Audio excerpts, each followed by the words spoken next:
es sobre esta desactivación de los equipos especiales. Por un lado es cuestionada la medida, por otro lado saludada por algunos políticos y también abogados, ¿no?, que señalaban que estos equipos, sobre todo el equipo Lava Jato, nunca estuvo a la altura de las investigaciones, ¿no? Es serio cuestionamiento recibió este equipo especial. Para hablar del tema, tenemos ahora una entrevista vía Zoom con el exministro de Educación, Óscar Becerra. Señor Becerra, ¿cómo está? Buen día. Buen día, ¿cómo estás, Carlos? Muchas gracias por la invitación. Primero, no es un tema de mi especialidad, sin embargo, el tema de la integridad creo que nos corresponde a todos, ¿no? Claro, hacia esa iba mi pregunta, ¿no? Se habla mucho de la desactivación del equipo, los motivos o no, pero había serios cuestionamientos en la forma en la que se desarrollaban las investigaciones y que había cierta influencia también de un sector en ese momento en el Ministerio Público. ¿Cree usted que esta influencia terminó afectando las investigaciones y se justifica de alguna manera la desactivación de estos equipos? ¿Se le dio mucho poder, cree usted? En principio yo creo que, como lo señalé a mi paso por el gabinete en las diferentes oportunidades en que tenía ocasión de intervenir, el problema más grave que tiene el país, no solo el Ministerio Público, toda nuestra sociedad, es un problema de falta de integridad a todo nivel y en todos los estamentos.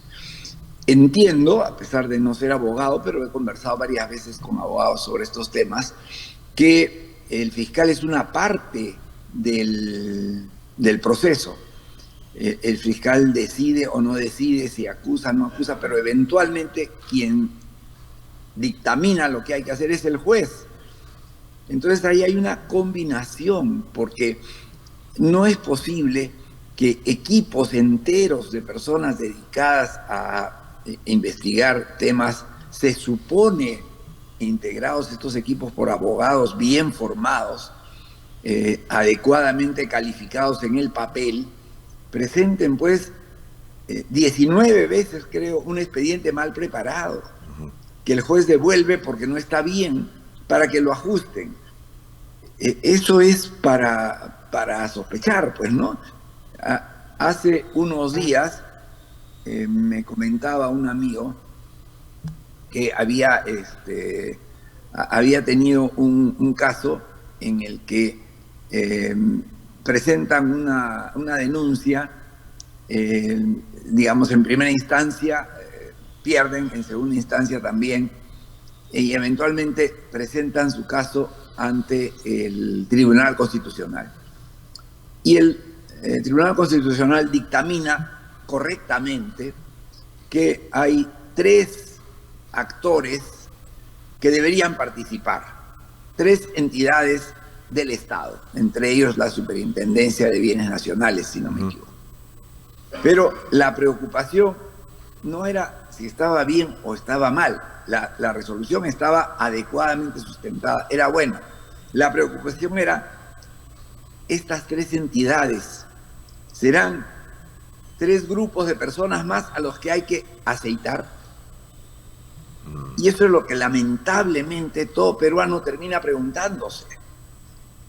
Las normas están bien hechas, entre comillas, bien interpretadas, y las sentencias o dictámenes o lo que sea empiezan a cojear porque están mal redactadas. Y uno se pregunta, pues, ¿puede alguien con una formación de 6 años o más cometer errores triviales al preparar un expediente? ¿No será una manera esa de cansar a los actores de manera que eventualmente se olvide el caso? Porque que yo sepa, hasta ahora, en esos casos de Lavallato, etcétera, etcétera, Odebrecht, el Perú siempre ha salido perdiendo. Recuerdo cuando era ministro que bastara que un caso llegara al Poder Judicial para que ya de alguna manera se diera casi por perdido, porque los procuradores del Estado siempre perdían, o los encargados de defender al Estado. Eso es algo que no no es aceptable, en mi opinión. Yo creo que, como decía, el tema es la falta de integridad. Ahora, usted señalaba esta falta de integridad, ¿no? Y para una persona, que las personas que nos escuchan, que nos están viendo, se preguntará, ¿no? ¿Cómo una persona que le falte integridad puede estar ocupando cargos importantes, ¿no? Digamos, algunos llegan con el voto, otros son designados. ¿Cómo es que se puede llegar así? Es una excelente pregunta, pero ahí tenemos que ver que no hay mucho de dónde escoger. O sea, si tú tienes un saco de manzanas podridas, lo más probable es que si sacas una va a estar podrida, ya sea que la elijas o que la designes. Hace poco un amigo, el director del Instituto Hervás en España, señalaba cómo en una maratón que se corría allá, terminaron faltando medallas para entregar a los que se habían inscrito correctamente. El hecho era simple. Habían personas que se habían metido al final de la carrera con un polito elegante y habían pasado y habían recogido medallas de manera que no alcanzaban para todos. Y el artículo señalaba, estoy seguro que el 100% de los que recogieron medallas que no les correspondían critican al gobierno corrupto creo que es Pedro Sánchez, el presidente. Pero cuando esos criticones de los gobiernos corruptos, de los funcionarios incompetentes o corruptos, llegan a esas posiciones, hacen exactamente lo mismo porque vivimos en una sociedad enferma. Y eso es algo que es especialmente grave ahora que estamos por entrar a una campaña electoral. Claro. Tan teñida por las redes sociales. Y yo creo que no basta con criticar, tenemos que hacer algo. Como tú sabes, yo soy vicerrector en la Universidad Politécnica del Perú. Sí. Y somos nuevos, pero pensábamos, debe haber algo que podamos hacer. Eventualmente, un equipo de comunicadores de la universidad y responsables de la carrera de Ciencias de la Comunicación y quien les habla, decidimos que una iniciativa correcta sería, ¿por qué no armamos con nuestros profesionales un curso para capacitar influencers éticos, influencers de redes sociales, que conozcan las técnicas, pero que las usen con integridad? Claro. Y estamos ofreciendo esto, aprovecho para anunciarlo a través de tu programa, a todos los partidos políticos. Una beca integral. Basta que nos presenten al responsable de sus redes sociales y nosotros lo inscribimos sin ningún costo en este curso, que son 12 sesiones cortas, totalmente asíncronas, las pueden tomar en el momento que quieran. No tenemos ningún interés excepto el de contribuir a fomentar la integridad en la campaña electoral. Ahora, porque ya estamos viendo que los que han firmado el pacto ético es un saludo a la bandera. Sí, ahora, usted ha sido ministro de Educación, es educador, y mucho de el tema de integridad se debería empezar a enseñar primero en las casas, pero también en los colegios. Sí, por supuesto.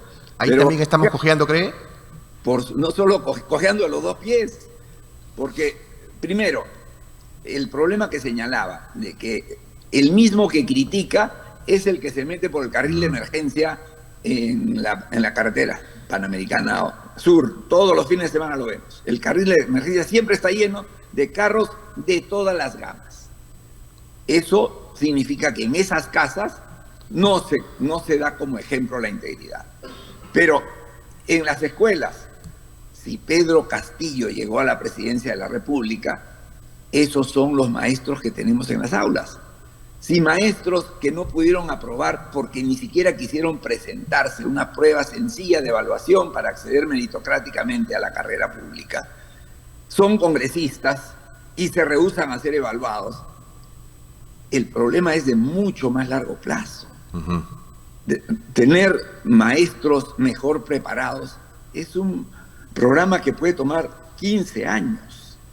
Entonces estamos hablando de las elecciones del 2040 para tener, si vamos por ese lado, algo íntegro. Yo creo que tenemos que tratar, y te felicito por eso, Claro. de promover la educación desde donde estemos, la educación en valores, la ética.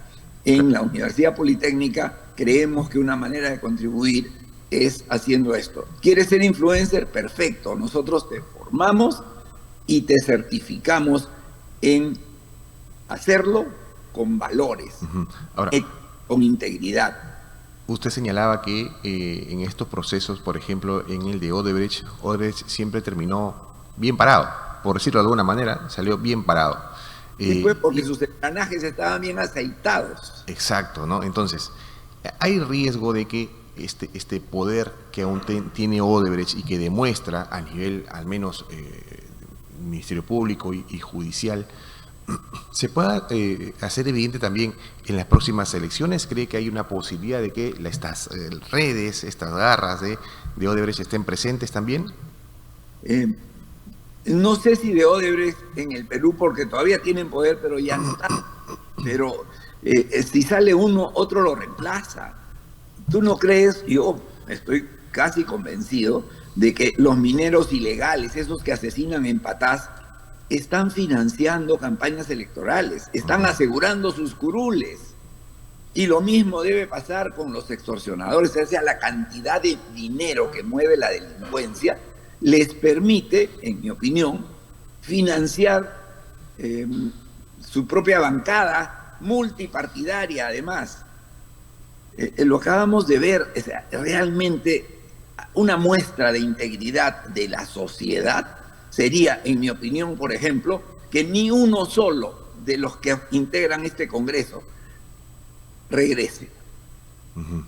Pero dudo que vaya a pasar. El día que veamos a estos congresistas que han aprobado la renovación de Reinfo, que han pasado por encima de su propio reglamento para censurar, vacar a la presidenta de la República, en mi opinión, inconstitucionalmente, sin que un solo periodista alce la voz, porque en ese momento era lo que parecía interesante. Entonces, ¿en qué momento ponemos la línea? No existe algo que es un poquito ilegal o un poquito inmoral. O es legal o es ilegal. Eso es como blanco y negro. Y ahí también tiene que ver, cree usted, hablando en tema de elecciones, la integridad también del propio elector. Por supuesto, de eso estoy hablando. Si un solo congresista de los que hoy día nos dan vergüenza en el Congreso es elegido, no vamos a ser víctimas, vamos a ser cómplices. La sociedad peruana. ¿Por qué? Porque nos falta integridad. Claro. Y la integridad pareciera que la estamos mirando sobre el hombro en verdad la estamos mirando sobre el hombro, ¿no? No la tenemos muy en cuenta. Y también demuestran los propios candidatos en algunos, claro, lo mismo, ¿no?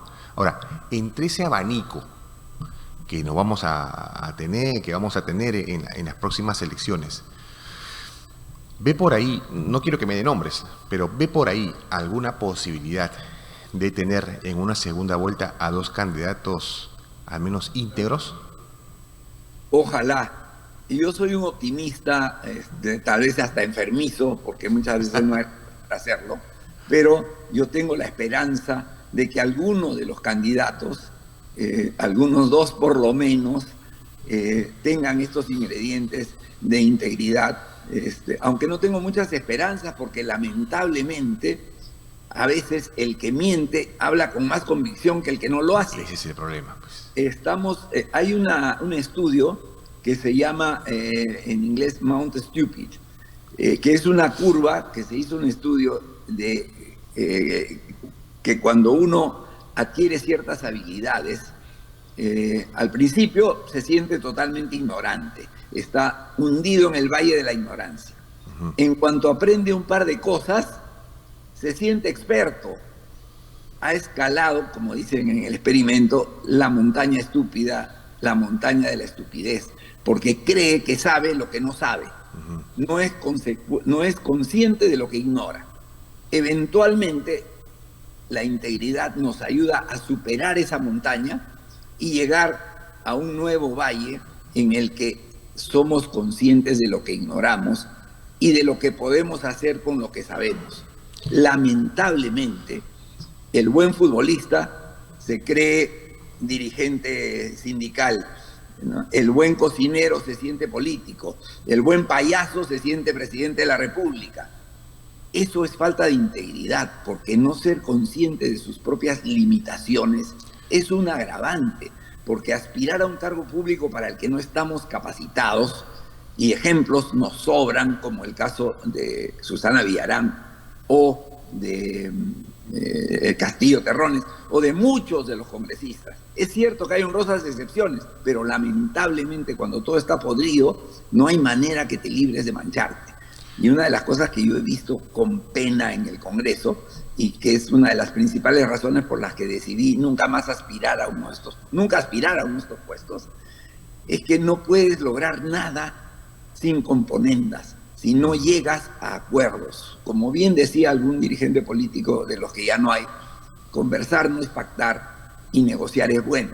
Yo enseño negociación y sé que se puede negociar con integridad, pero no es fácil y no es la práctica común. Claro. Ahora, por eso, e insisto en mi mensaje, disculpa sí, el agua para mi molino, pero por ejemplo, nosotros ofrecemos en nuestra escuela de posgrado 6 maestrías. Todas han empezado el día de ayer con un curso que se llama Liderazgo Estratégico Basado en Valores, porque creo que eso es lo que más falta hoy día en la sociedad peruana, y los profesionales tienen que ser formados en valores para ser verdaderos líderes. Ahora, usted señalaba que se realizan componendas, ¿no? Eso es tácito, es real, lo hemos visto en el Congreso de la República. Ahora, mucho de esto también hay porque los presidentes que llegan al poder llegan con un grupo no mayoritario en el Congreso. Llegan por casualidad, exacto, lamentablemente. Entonces en ese panorama la componenda tiene que darse, ¿no? Digamos, pero tendría que ser al menos transparente, ¿no? Cierto, totalmente cierto. Cuando los acuerdos son transparentes, eso se llama conciliación, negociación para buscar el beneficio mutuo y los intereses comunes. Cuando se hace a escondidas, por debajo de la mesa, y los resultados son a todas luces ilegales, porque se cambian las leyes para que se acomoden a la componenda, entonces eso es una componenda. Y yo creo que hay que distinguir entre la negociación y el acuerdo para alcanzar intereses superiores y la componenda para ver cuánto hay para mí. ¿Y qué espera usted de esta campaña? No del próximo presidente, sino de la campaña en sí, de estos un poco más de 3 meses que vamos a escuchar por mesas, seguramente algún candidato comiendo algo que no le gusta, pero que lo tiene que comer. ¿Qué espera de esta campaña? Todavía no sé qué esperar. Yo creo que en los próximos 15 o 20 días va a empezar la campaña en serio, y en los últimos 3 meses, que son los que vienen, va a aparecer alguien, ojalá una cara nueva y ojalá íntegra, que Dios quiera termine gobernándonos. Tengo severas dudas porque lamentablemente por la plata baila el mono, claro, y el oro dueño y todo. Y lo que nos sobra en el lado de la falta de integridad, lamentablemente, es oro. Y esta falta de integridad en medio de una campaña, y con esto terminamos, esta falta de integridad en medio de la campaña, ¿cree que la va a hacer sangrienta, no desde el punto de vista violento, no de violencia, sino de insultos, de escuchar cosas que de repente nosotros no queremos, sacarse trapitos al aire? ¿Cree que va a haber eso? ¿Nos hemos acostumbrado a eso? De todas maneras creo que va a suceder, y es por eso que creo que personas como tú, como quien les habla desde mi trinchera de la educación, tenemos que tratar de hacer, y esto suena a... igual lo puede decir cualquiera, lamentablemente, pero tenemos que hacer docencia. Pero si escuchamos a alguien como Martín Vizcarra diciendo lo mismo, perdemos las esperanzas, pues, ¿no?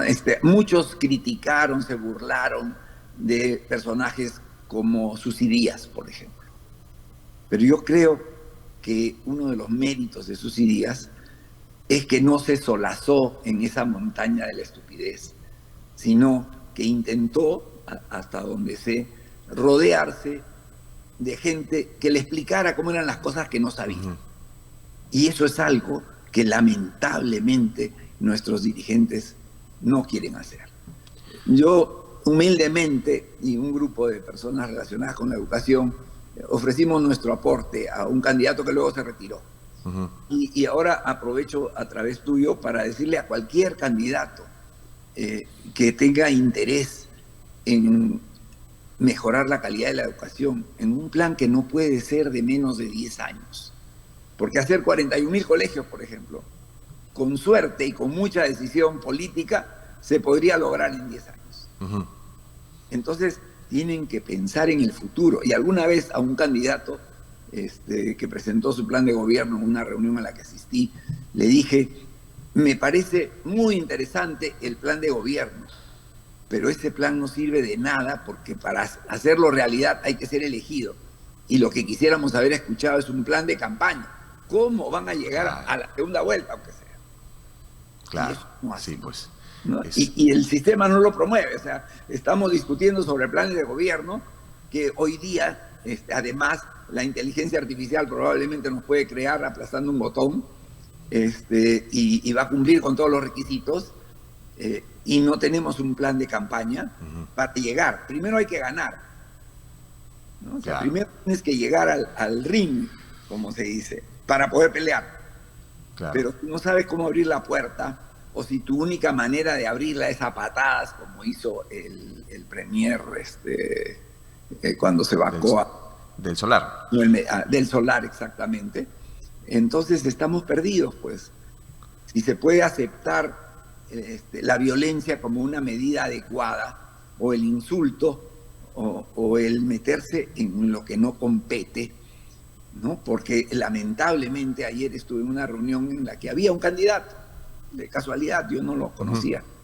Y una de las cosas que le decía a un periodista que estaba en la reunión es, tienes que estar preparado para que se metan con tu familia, con tu esposa, hijos si los tienes, hermanos, padre, madre, aunque sean ancianos.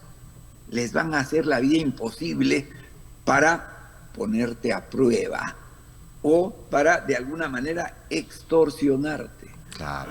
¿No? De distintas maneras elegantes y retorcidas, pero esa es nuestra sociedad. Y creo, como has señalado, que la educación es la única esperanza. Por eso, hagamos el esfuerzo de educar y de educarnos. No podemos ser una vez más cómplices de los que nos representan. Bien, señor Becerra, nos ha quedado clarísimo el tema y bueno, sí, pues el tema de la integridad debería estar por delante para autoridades, no solamente para autoridades, para uno mismo, ¿no? Actuar con integridad debería ser la base de nuestras acciones. Ha sido un gusto tenerlo aquí en la Noticia al Día. El gusto ha sido mío, muchas gracias. Que tenga buen día, muchas gracias. Bien, estuvo con nosotros el exministro de Educación, Óscar Becerra, quien resaltaba el tema de la necesidad de que nuestras autoridades pongan por delante la integridad, ¿no? Estamos en medio de una ya campaña electoral que aún está tibia, pero seguramente vamos a escuchar miles de propuestas, vamos a ver miles de comportamientos, vamos a presenciar seguramente también miles de enfrentamientos e insultos, y hay que optar por quien se muestre íntegro y que tenga una propuesta realizable y sólida. Es un trabajo que tenemos los electores bastante duro porque hay un abanico amplio de candidatos que seguramente van a ofrecer de todo. Hay que averiguar un poco el pasado de estos, con quiénes se está rodeando, con quiénes quiere llegar al poder y si es que también los ofrecimientos que hace son reales.